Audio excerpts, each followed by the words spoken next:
Act जो है वो इम्प्लीमेंट में आते आते 2012 लग गए, मतलब 6 साल और खर्च हो गए। और 2006 में उन्होंने जो एक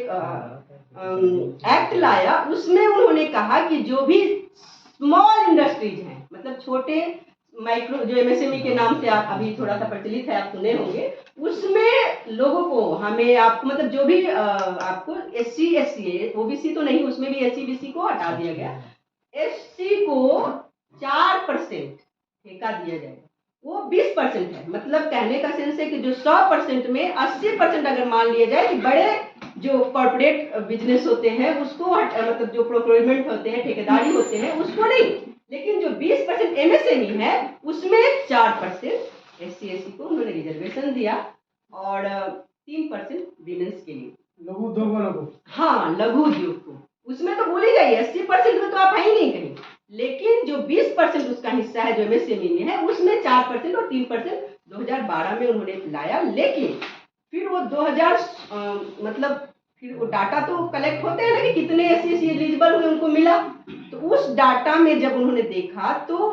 2016 तक कहीं नहीं थे, तब भी एकदम नील था, कोई लोग है ही नहीं। मात्र उन्होंने कैलकुलेट किया तो जो एमएसएमई में उनको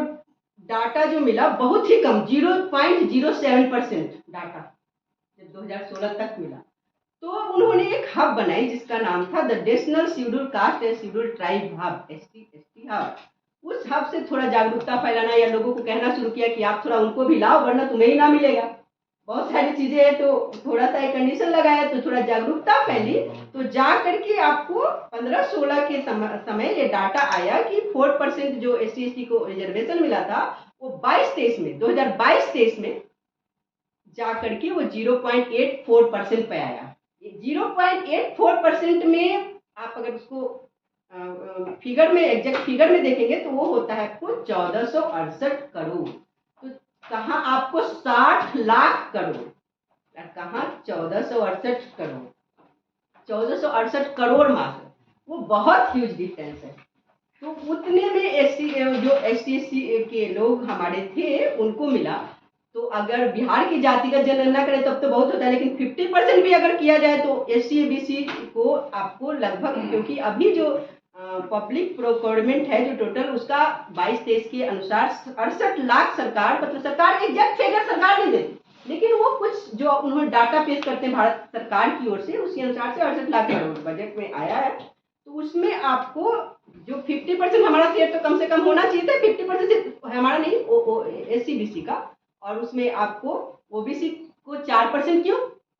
कितना है OBC, SC आपको सेंसस के अनुसार 22% तो कम से कम है ना, तो 4% किस आधार पे दिया है, और ST 7% है, तो उसको तो कहीं दूसरी में दोनों SC SC दोनों ही उसमें 4% में आ रहे हैं।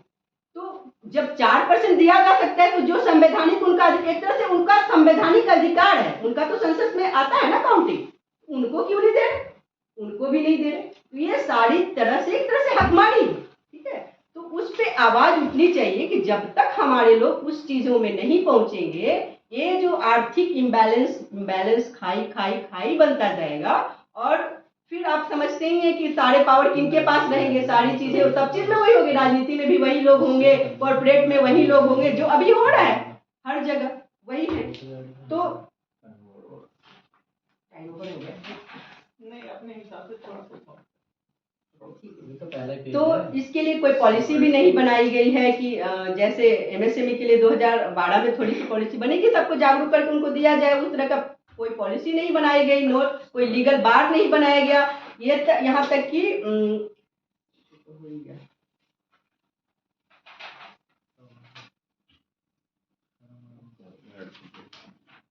अब हम इस पे थोड़ा सा डिस्कशन कर लें कि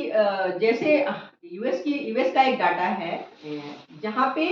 इसके बारे में एक सकारात्मक कार्रवाई की गई, और वहाँ पे किस तरह से जो भी वहाँ पे बाहर के अफ्रीकन लोग थे, काले लोग थे, तो उनको वहाँ पे अधिकार मिला। तो ये 1961 में जो कैनेडी थे वहाँ के जो प्रेसिडेंट थे, उन्होंने एक एक्ट लाया जो 1964 में पास हुआ, जिसको सिविल राइट एक्ट कहते थे, जिसमें उन्होंने क्या दिया अधिकार कि जो भी बाहर के लोग थे, अफ्रीकन मूल के थे या काले लोग थे, उनका देखा उन्होंने, क्योंकि एक उनको हमेशा बायस की स्थिति में जो गोरे लोग थे उनको सारा अधिकार मिलता गया, और जो वहाँ पे बाहर के लोग थे, जैसे एशियन मूल के लोग थे, अफ्रीकन लोग थे, उन लोग उस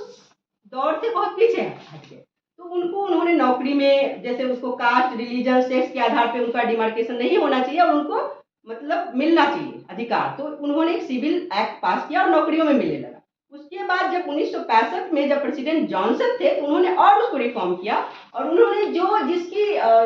ठेकेदारी, जैसे जिसकी 40 लाख करोड़ 40 लाख से ज्यादा जिनका बजट था, वहां के डॉलर में अगर $50,000 से ज्यादा कोई या 50 से ज्यादा एम्प्लॉय उस फर्म में काम करते थे, उनको भी ये सारे क्राइटेरिया मानना होता था जो सरकार की क्राइटेरिया थी। उन्होंने ये लागू किया। फिर रिवाइज प्लान निक्सन एडमिन ने 1959 में उन्होंने एक रिवाइज करके उसी को लाया कि इस यही नहीं, एक उसका नाम दिया उन्होंने MBE 1971 में, मतलब कि माइनॉरिटी बिजनेस इंटरप्राइज। जो भी लोग वहाँ माइनॉरिटी में थे, चाहे अफ्रीकन मूल के लोग थे, चाहे एशियन थे और दूसरे अफ्रीकन, मतलब और भी काले थे, जो भी वहाँ के लोग, उसी अधिकार के थ्रू जब 51% उन्होंने अधिकार दिया कि उनको देना ही होगा आपको, और नहीं दोगे तो फिर वो क्राइटेरिया मतलब आपको किसी को भी नहीं मिलेगा। तो उन्होंने जब क्राइटेरिया फिल किया तो जो एशियन मुल्क आप देखते हो वहाँ बहुत सारे लोग बने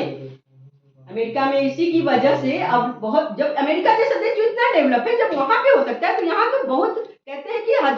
मतलब हजारों सालों से कास्ट डिस्क्रिमिनेशन हो रहा है, तो यहाँ क्यों नहीं वो चीजें होनी चाहिए। तो यहाँ भी उसी अनुसार से होनी चाहिए जिस तरह से USA में हुआ अफर्मेटिव एक्शन। और हम एक चीज आगे और भी इसमें बोलना चाहते हैं कि जैसे कॉन्ट्रैक्ट है, जैसे उसको कैसे रिफॉर्म किया जा सकता है। तो जो आप कहते हैं कि 100 करोड़ टर्नओवर होगा उसी को देंगे, तो वो चीजें मिनिमाइज करके उसको थोड़ा कम किया जा सकता है, 25 करोड़ का टर्नओवर हो। या ये भी कहा सकता है कि जैसे उन्होंने एक ज्वाइंट वेंचर वाली पॉलिसी लाई थी कि जो विदेशी कंपनियां होती जो इंडिया में अगर बिजनेस करती थी तो उनको इंडिया के किसी भी फर्म के साथ ज्वाइंट करके वेंचर को, ज्वाइंट वेंचर के नाम से उनको काम करना होता था। उसी तरह से इसमें भी दे सकते थे। SC ST OBC की जो कंपनियां, ओन कंपनियां हैं, उनके साथ जो भी जनरल कास्ट जो कहते हैं उनको भी ज्वाइंट वेंचर करके अगर करेंगे तो मिलेगा कॉन्ट्रैक्ट, अदरवाइज नहीं मिलेगा। तो भी हमारे लोगों का उसमें आगे बढ़ सकते थे। आज जो बिगर टेक्निकल कॉन्ट्रैक्ट है उसमें उनको शेयर दिया जाना चाहिए, या जो जो गवर्नमेंट आपको जो ये देती है, लोन देती है ना, लोन के लिए आप कार लोन लेने भी जाएंगे ना तो बहुत सारी गारंटी ये वो मांगेंगे, और बड़े बड़े कंपनियों को आपको कितने 82 करोड़ 80 करोड़ मिल जाता है, और कई लोग तो देश से बाहर भी भाग गए 900 करोड़ लेकर के, कुछ नहीं हुआ। तो हमारा ये कहना है कि उनको कैसे मिल जाता है वो लोन, दिवालिया हो जाती है बैंक लेकिन उन्हें लोन मिल जाता है, सब्सिडी मिल जाती है, सारी चीजें हो जाती है। लेकिन हम लोग एक कार लोन भी लेने जाएंगे तो ये गारंटी वो गारंटी ये सारी चीजें चाहिए, तो वो थोड़ा उसको भी उसमें अफर्मेटिव एक्शन की जरूरत है, और लोन सरकार गारंटी ले और लोन प्रोवाइड करे ताकि हम बड़े बिजनेस में घुस सके। ये उन्हें करना चाहिए, और ये हमारी आवाज है हाँ, हम लोग की संस्था की तरफ से, और हम ताकि हम लोग भी उसमें हिस्सेदारी मिलेगी तो हमें क्या इम्पैक्ट पड़ेगा, हम पे क्या प्रभाव पड़ सकता है, तो हमारी भी प्रोस्पेरिटी बढ़ेगी, हम लोग भी जॉब सीकर नहीं रहेंगे। मतलब ये जिस देश की 85% लोग जॉब सीकर हो, दूसरे लोगों पे डिपेंड हो, वो देश कैसे तरक्की कर सकता है। आप अपने देश की तरक्की के लिए भी तो कुछ सोचिए। तो हम इस आप लोगों के माध्यम से लोगों तक आवाज बनना चाहते हैं कि आप लोग उठाइए आवाज। ठीक है, कुछ लोग चंद लोग बैठे, उन्हें देश से मतलब नहीं है, उन्हें कैसे देश को कंट्रोल करना है इससे मतलब है, तो हम तो उठाएंगे ना आवाज। तो हमें ये आवाज बननी है और बोलना है कि हम लोग भी जॉब सीकर नहीं है, हम लोग जॉब गिवर बनना चाहते हैं। हमारे भी MP MLA होंगे, हमारे पास भी पैसा रहेगा तो हम भी चंदा देकर बना देंगे, किसी को भी MP LA बना देंगे, भेज देंगे, हमारी आवाज उठाएगा। लेकिन हम हमारे अगर मान लिया जाए कि हमारे परवीन भाई को ही कहा कि हमें MP MLA बनाना है, भाई इतना पैसा की जरूरत है, तो हम लोग के पास फर्म रहेगा, हम दे के बना सकते हैं। तो हमारे लोग को हम कैसे भेजेंगे जब हमारे पास पैसा ही नहीं रहेगा। तो ये सब चीजें हैं पॉलिटिकल पार्टी, क्योंकि आपको पता ही है कैसे चलता है। अब आज बॉन्ड पे बहुत चल रहा है ना, डिबेट आप देख रहे होंगे ना, कि किसके पास बॉन्ड लोग रिवील नहीं कर रहे हैं, जनता का पैसा और बॉन्ड को रिवील नहीं कर रहे, किसको कितना मिला है, कौन दिया है, कैसे मिला है, किस लिए मिला है, तो वो कौन दे रहा है। तो फिर वो चीज में हमें भी लाओ ना। हम लोग के साथ इतनी ईमानदारी की जरूरत है कि हम लोग बहुत ईमानदार बने रहे और आप लोग खाली दिखावा के ईमानदार बने रहो, तो ये नहीं चलेगा। कितने दिन तक डिस्क्रिमिनेशन चलेगा, बहुत दिनों से झेल रहे हैं। बस इसी के साथ थैंक यू सो मच।